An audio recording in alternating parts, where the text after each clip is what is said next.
students know is limited to what they learned in class. And this is consideration of proficiency measurement in lower level foreign language classes. And let's see, I think I have to push over here to change the slide. So all materials are here. I put that in the chat, and Nicola will be re-updating, refreshing that link to these materials as people join. And I'll show this QR code at the end of the PowerPoint as well, so that people can get access to the materials. And so the first question that I want to start with is, why do we measure proficiency in language programs, and can we do it well, especially with the curriculum varying from one language to the other? And just to get us all on the same page, a little bit of logistics before we start, is I'm going to be, because I'm in North America, I'm in the United States, in Michigan, we use the ACTFL guidelines and the ACTFL criteria. So this is a little bit of a crosswalk for those of you who speak SEPR. I'm going to be talking in particular about the advanced low level of proficiency, and that is approximately a B2, a low B2. And another criteria that's important for today is intermediate high, which is a high B1. So I'm going to be, talking mainly about that threshold. If you're unfamiliar with ACTFL, it has 10 different levels of proficiency, going from novice low to superior. And most college level programs kind of hover in this lower end of A1 to B2, which is novice low to intermediate high. So that's just some background for you all. And to contextualize today's talk, I want to tell you a little bit about an important proficiency benchmark in our programs at Michigan State and at many universities in the United States. So since 2010, teachers who want to be foreign language teachers in our public schools for children grades kindergarten through 12th grade, when they finish their teacher education program, let's say they're going to be a French teacher or Spanish teacher or Japanese or Chinese, they have to pass a proficiency test, and they have to obtain that advanced low if they're going to be teaching Spanish, French, or German or some other languages, and intermediate high if they're teaching languages like Korean or Japanese. Specifically, the teacher candidates who wish to teach French, German, Italian, Latin, or Spanish in Michigan, they have to demonstrate advanced low, and Arabic, Chinese, Japanese, or Russian need intermediate high, and those are the only languages that are taught in Michigan public schools with certification. And in Michigan, there's a law that candidates must demonstrate oral proficiency by taking an ACTFL proficiency test from Language Testing International, and that's the only one that they are able to take to demonstrate proficiency. So what happens when people don't meet the benchmark? So you imagine yourself, you've gone through 4 years of teacher education training, you're double majoring in Spanish and teacher ed, and you get to your 4th year. Before you do your practicum, you have to pass at that benchmark level. What happens if you don't? The test is very expensive. It's $150 or so for a telephonic version of the exam. So most people go for a avatar base where it's just question and answer, the OPIC, the ACTFL Oral Proficiency Interview by Computer. That one's a bit cheaper at like $75. So students do plan. They have a lot of anxiety coming into the exam, and if they fail, it can derail their careers. Some of them leave the teaching profession rather than start because they don't see a way forward. This is tragic. We try to get them information that the test can be retaken, especially because Michigan has an extreme teacher shortage. Just to give you a little bit of statistics, in our teacher education programs in Michigan, about 10 years ago, we had 12,000 students completing teacher ed programs in any given year. Now we have under 3,000. So we've gone from 12,000 to under 3,000 in the span of about 10 years, and for a lot of different factors and reasons. But this is compounded by this test that's also hovering over the students' heads in the teacher education program. So this has sent a really hard benchmark for us to look at all of our foreign language programs at Michigan State and set that advanced low or intermediate high benchmark at the end of 4 years of learning, and then walk backwards from that to set proficiency benchmarks all the way along the curriculum. So we've been doing this at Michigan State. We've been measuring the proficiency of our students. We had some grant money awarded to me and Susan Gass from the US government. And what we did is we were measuring the proficiency of the students in our programs and then taking a look at the data to see how our students are doing. So language researchers and language program directors often need to measure and report out the proficiency levels of their language learners for various purposes. And this includes taking the proficiency of learners, tracking the proficiency of learners in our lower level language classes. So this is our French program. This is 385 students from the French program. Each dot on this graph is one person, and it's color coded. These are French students. If they're a heritage language learner, yes, they're blue. So you see a couple blue dots. In Michigan, we don't have very many heritage learners of French. And if they're not heritage learners, they're red. And if they didn't provide that information to us, they're a gray dot. So these are called violin plots. It's like a scatter plot where we have on the y-axis going up and down, novice, low to superior on the ACTFL. And then the lower levels, that's year 1, year 2, year 3, and year 4 in the program. And something that's interesting for this is the dots, each dot is one person, and they've been jiggered a little bit. The computer program that makes the scatter plot, kind of spreads them out so that you can see them as a cluster with some definition. And then the shape of the violin also reflects the number of people at each level. So this is a nice visualization. We see this proficiency kind of going up across, that it does increase across the 4 levels. These are individual cases, though. This is not longitudinal data. This is a snapshot of 385 students in one setting when they take the OPIC at the end of their academic year. So it's students in the first year, second year, third year, and fourth year. So this gives us a lot of information because we can see that those at the end of 4 years, the advanced low benchmark for French, not a lot of students are getting it. It looks like, maybe a third.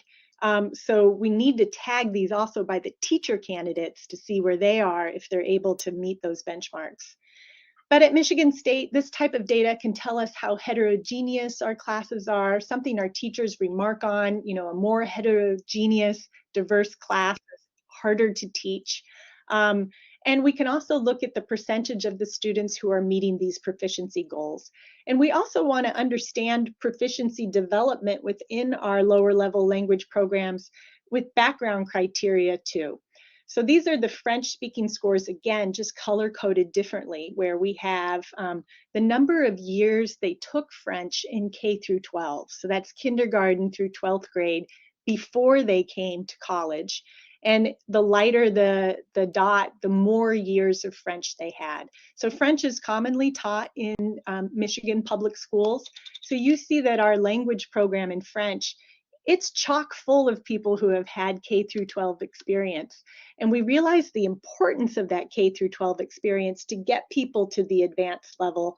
When they come in lower level 1 and they're a dark blue, they haven't had any French K through 12, we think it's less likely that they'll reach those advanced levels of proficiency, which affects who's going to be teaching French in the public schools later. If they might have to have started in K through 12 to be able to be a teacher of the language. And we can also see what background traits contribute strongly to enrollment trends and learning in the program. So these are Spanish students.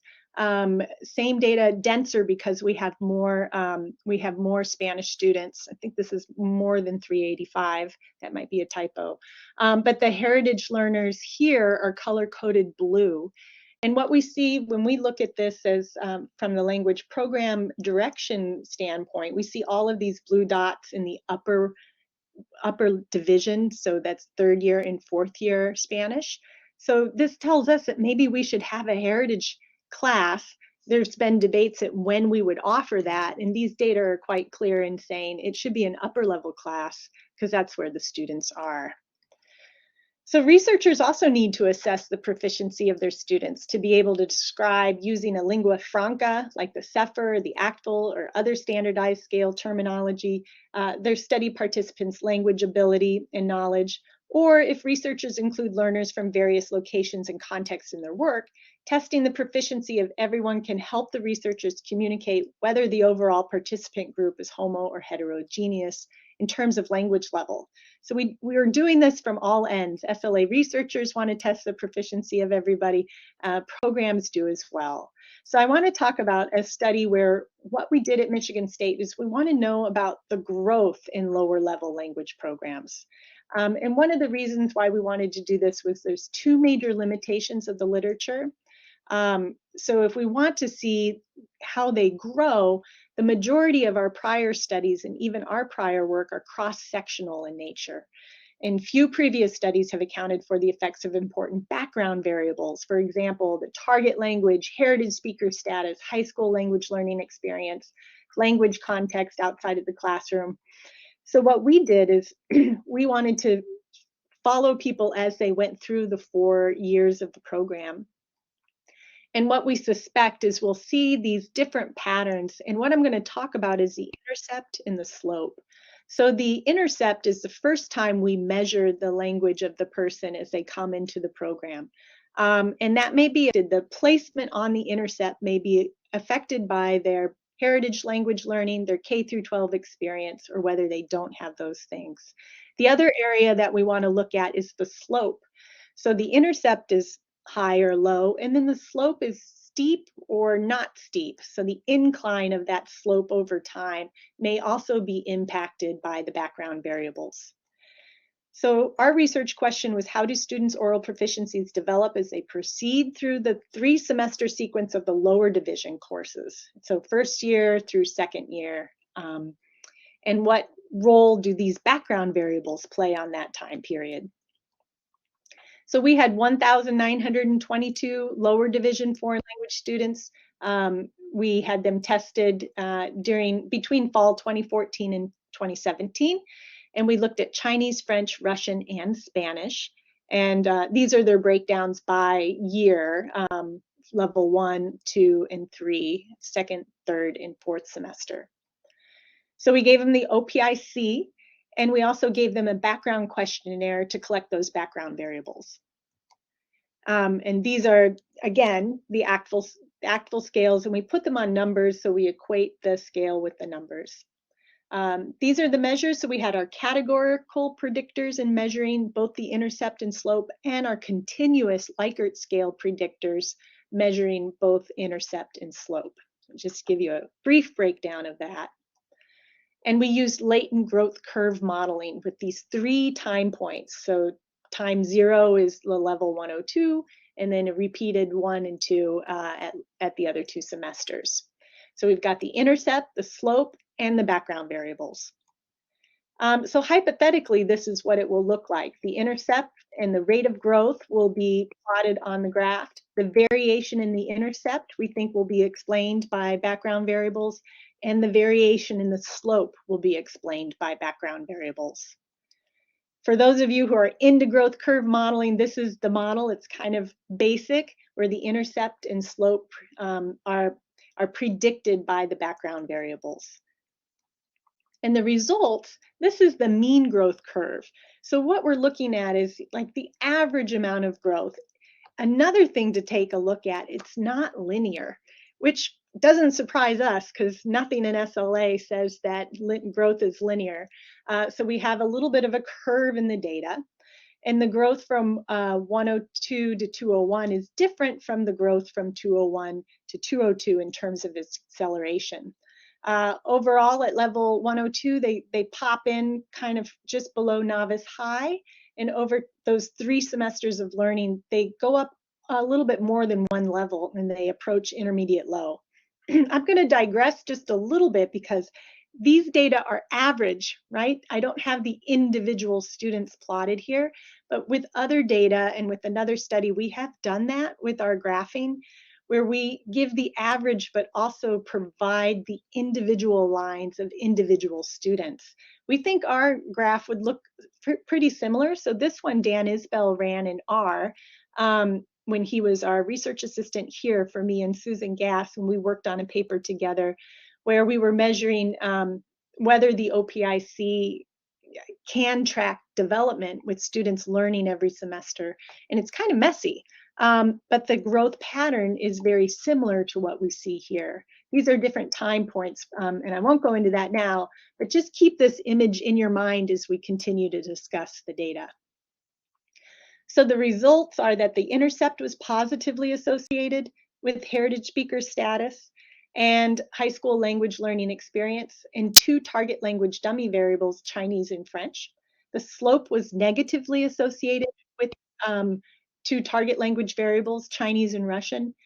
And interest in learning the target language and perceived importance of speaking had sustainable and positive effects on oral proficiency growth across the 3-semester course sequence. And L2 contact variables or gender didn't have any unique effects on the intercept or slope in our sample. So what this looks like, we kind of cleaned it a little bit so that you can see it. So we're just showing you subgroups of female Spanish learners with different prior language experiences, so you can see those different prior language experiences clearly. So what I have here are the heritage speakers with high school experience, or the blue line. You can see that when they're heritage and high school, which are our 2 most important predictive variables, those students start at the highest level of proficiency, and they also continue to maintain that growth at the highest level. But their growth is parallel to the others. So the non-heritage speakers with high school experience, heritage speakers without high school experience, and non-heritage speakers without high school experience are lockstep in their growth, but it's just that initial boost that's different. And we can look at this also breaking it out by language. So these are the growth curves of female non-heritage learners without high school language experience. So just in our program, studying the different languages, you know, all of them starting relatively low.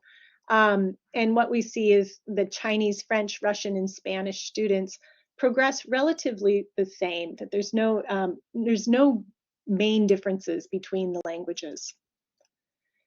So college foreign language learners' oral proficiency development may follow a nonlinear path. We think it's really important to investigate the roles of background variables in college foreign language learners' oral proficiency development, and the oral proficiency of Chinese and Russian learners developed at a slower rate than the Spanish learners. But the reasons for this are really complex. And we thought about it a lot and wrote about it here at Michigan State on what it could be. And we think that there's L1 and L2 differences or similarities are contributing factors. A lot of the literature says that. There's more high school learning of Spanish than there is of Chinese and Russian in our sample and in our population. So that contributes to the initial boost that you see with Spanish. But we also had another question that we chewed on quite a bit, and Dan Isbell helped us think about this a lot. Could the test not be measuring Chinese or Russian growth as well as it measures Spanish growth? Is there a little bit of a misalignment of the curriculum with the content of the test? And I'm going to talk about that more because we got some input from the teachers, the Russian teachers in particular, who sat and took the tests and gave us their opinion on that as well. So we keep thinking back about our prospective language teacher, right? So that's the frame that I want you to think about this in. So if we have language teachers coming in who have only had 2 years of Spanish in high school, because that's kind of the default in the United States of how much Spanish is offered at your average high school, if they want to become Spanish language teachers, are we setting them up for failure? Are our proficiency targets realistic given the backgrounds that they have? And if we have such a teacher shortage, what can we do about this to make our situation a little bit better and to make them successful in getting the jobs that they want? So we have another study. We thought, well, we need to track the proficiency of people throughout the program so that they can know how close they're getting to the benchmark. so that they could like ramp up their learning if they need to, start coming to some of our tutoring sessions where we do speaking roundtables in the evenings.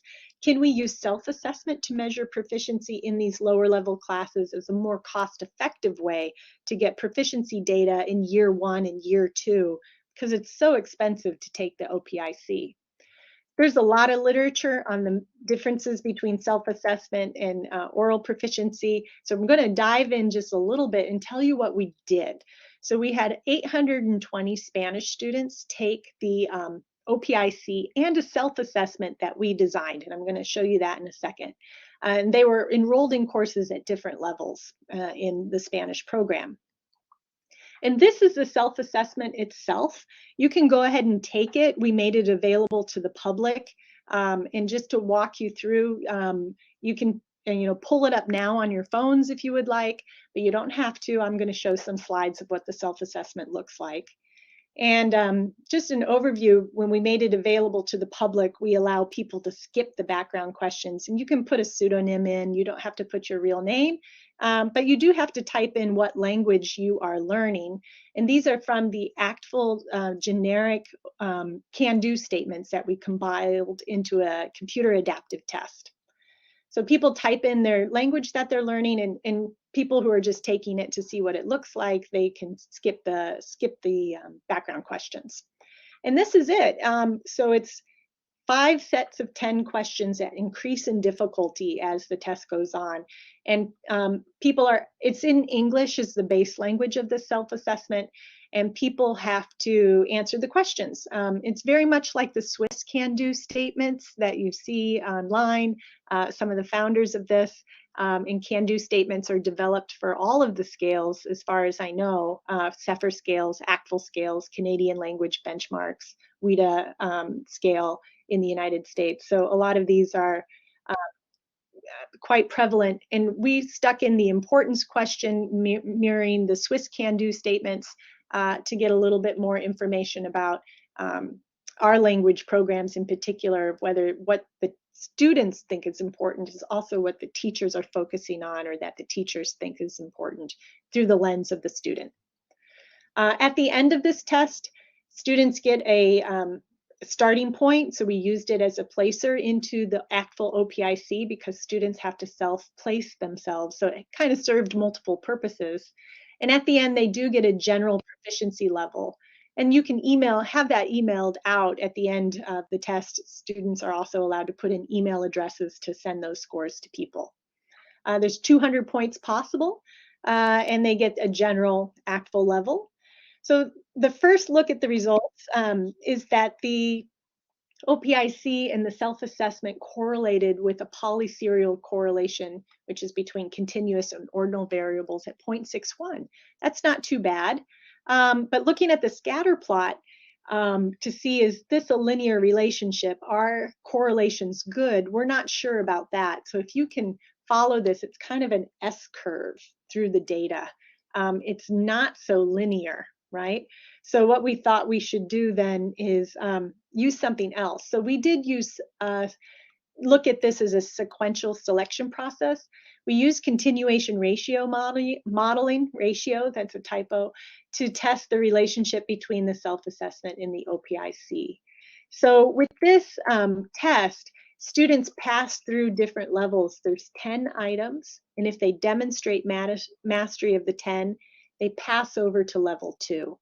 And it's the same sequential process as they go through. This is not a linear test. You don't go through and take all of the items. Rather, it's a continuation decision making at each of the thresholds between the level tests. So what we thought we would do is run our analysis using something called continuation ratio modeling. And just to give a quick overview, what we found is that if someone is at intermediate mid, they have a 55% chance of passing that first threshold.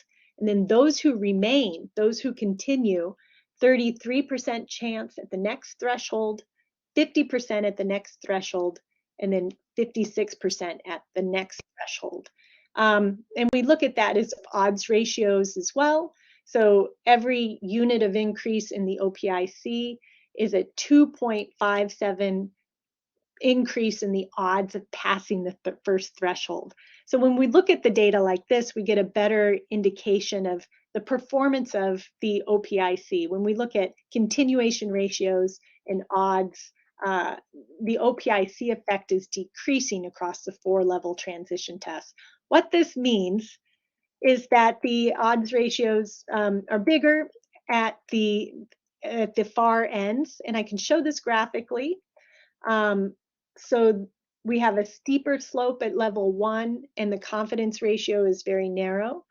And then the confidence ratios get very big. So what this means is that the relationship between the OPIC and the self-assessment kind of diverges as people go up the scale. So the self-assessment and the OPIC kind of give more of the same information at the lower levels of proficiency, which is actually really interesting for us because that's the area where we're trying to do measurement at a cost-effective way. So I'm going to skip over this. This is the statistics showing that the continuation ratio modeling evaluation of the OPIC was good. And what we learned is that OPICs and self-assessments are both pretty good estimates of proficiency. They serve different purposes underlyingly, and we can talk about that. The OPIC costs a lot and the self-assessment is free, so language programs may want to use self-assessments more regularly to monitor, as a rough estimate, proficiency development. Moreover, the self-assessment is easily customizable to the specific language program, which might make it easier to measure development within the specific program, especially our less commonly taught languages, Hindi, Arabic, Korean. We talked to the Russian professors who took the self-assessment and the OPIC, and they said, you know, a lot of the questions in the test and on the self-assessment don't align with our textbook. We're using this textbook, which is a free Russian textbook that a lot of American universities use. And the tasks and the speaking skills that we develop don't exactly align up with what's on that ACTFL test or on the ACTFL OPICs. So we've launched into a new project where we're giving teachers self-assessment templates so that they can make their own self-assessment to better align with those lower level language programs. And these are available to you in the folder. What they look like are they're simple worksheets with 10 questions, and we're asking the Russian, Arabic, Hindi professors here at Michigan State to help us in aligning questions on the self-assessment, replace them with what they actually do in their class. So one worksheet per semester so that we get a continuation ratio model of statements that are from the language program so that we can actually measure learning more narrowly to match what they're doing in the class with what we're measuring on the test. We give them information too on how to do this in Google Forms so that they can make it online. And we've talked a lot with the Russian and Hindi professor in particular. And we've started discussing this testing and on the ACTFL scale and on the CEFR scale as a problem or a complexity between the sampling line and the assumption line. When we give a test, be it the self-assessment or the ACTFL OPIC, we have to sample from the domains that are possible at those various levels of proficiency. And we do have to select which domains and constructs we're going to measure. So we're only sampling a small amount of language at each level. And what happens is, you know, sometimes, especially for our language teachers, the sample that they get tested on at the advanced high level may or may not align with what they've mastered in their language program. So that's why we encourage them to take it multiple times. There's also this assumption line that the highest level of performance that's mastered assumes that all of the language below it has been mastered too. But we find that's not always true in our language programs or in real life. But these are the two things that exist in these testing systems that are a bit problematic theoretically because in real life we don't know then what's going on underneath. And this is same with the model of proficiency on the CEFR scale, that the sampling line and the assumption line are still there in language testing, but this may not represent the full level of language that students have. So the point of today's talk was to think about these teachers that we have, the Spanish, French, German, Arabic, and Russian language teachers who are trying to meet this advanced high or intermediate, advanced lower intermediate high language proficiency benchmark. My concluding remarks are that proficiency testing is perceived as a science. It is a science, but there's measurement error in it in prior construct coverage decisions that we all need to take into consideration when interpreting the scores. And a single proficiency test score should probably not be used for extremely high stakes decision-making purposes. We're a little nervous about what's going on in Michigan. And rather, we know a constellation of scores and indicators from a variety of measurements, quantitative and qualitative, would be better. And we're still working on proficiency measurement at Michigan State University to improve our programming, our program outcomes, and K through 12 teacher education pass rates. So far, our best advice for students is trust your self-assessment. Take a look at that with your teacher when you do the repeated self-assessment. That might be a great indicator of your proficiency level. So if your OPIC doesn't match, take the OPI test more than once and try the OPIC telephonic rather than or in addition to the OPIC if you can. We know it's expensive, but we find you might get different results. And write and speak to tell your story and see if you can help us be advocates for the expansion of the test options in Michigan so we can continue to look at the policy, which is driving some of our research in our work here. So thank you so much. I'm a couple minutes over and I want to leave time for questions. So I'll stop here.